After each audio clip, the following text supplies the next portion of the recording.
In early California, everybody had a sense of humor. Even the animals had a sense of humor. Well, most of them did. Some didn't. So here's how old Dick Baker told his little yarn about the blue jay. Blue jays are the best talkers of the birds and the beast. Jays got more moods and different kinds of feelings than other creatures. And as for command of language, you never see a blue jay get stuck for a word. They just boil out of them. And he hasn't got any more principles than a congressman has. And he can outswear any gentleman in the mines. You think a cat can swear? Well, a cat can. Most people think it's a noise that cats make when they're fighting that's aggravating, but it ain't. It's a sickening grammar they use. But you give a blue jay a subject calls for his reserve powers, and where's your cat? Don't talk to me, I know too much about this thing. Well, 7 years ago, the last man in this region but me moved away. There stands his house, been empty ever since. Just one big room and nothing more. And one Sunday, I was sitting here with my cat, listening to the leaves rustling in the trees, when a blue jay lit on that house and said, "Hello, I reckon I struck something." Was a knothole in the roof. Well, he cocked his head to one side, shut one eye, and put the other one up to the hole, like a possum looking down her jug. Then he glanced up with those bright eyes of his, give a wink or two, and says, "Oh, it looks like a hole. It's located like a hole. Blame if I don't believe it is a hole." So he flew down, got an acorn, and fetched it up and dropped it in. Was just tilting his head back with the heavenliest smile on his face, when all of a sudden the queerest look of surprise took its place, and he said, "I didn't hear it fall. Must be a mighty long hole."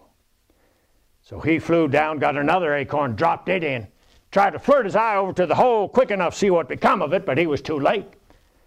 "I never struck a hole such as this before. I'm of the opinion it's a totally new kind of hole." Well, then he studied a minute and he begun to get mad. And then he broke loose all of a sudden, cussed himself black in the face. "Well, you're a long hole and you're a deep hole, and you're a mighty singular hole altogether. But I'll be darned if I can't fill you up if it takes 100 years. And with that, off he went. You never seen a bird work so since you was born. He just hove 'em in and went for more. Well, at last he could hardly flop his wings. He come drooping down, sweating like an ice pitcher. Drops in an acorn, says, "Well, I guess I got the bulge on you this time." And he bent down for a look. "I've shoveled acorns enough to feed a family 30 years, and if I can see a sign of one of them, I wish I may land in a museum with a belly full of sawdust." Another jay was going by, heard him cussing, stopped to inquire what was up. He went and had a look, and he couldn't seem to make it out either. So he raised a yell, 3 more jays come. They all examined the hole and got off as many leather-headed opinions about it as an average crowd of humans could have done. Then more and more jays arrived till the whole region had a blue flush about it. And every jay in the lot put his eye to that hole and delivered a more chuckle-headed opinion about it than the one that went before him. Finally, one of them flew down and looked inside. That door was part open. See those acorns scattered all over the floor. Didn't he flop his wings and raise a whoop, fell over backwards, suffocating with laughter. Another one took his place and done the same. No, it ain't no use telling me a blue jay hasn't got a sense of humor, because I know better. And memory, too.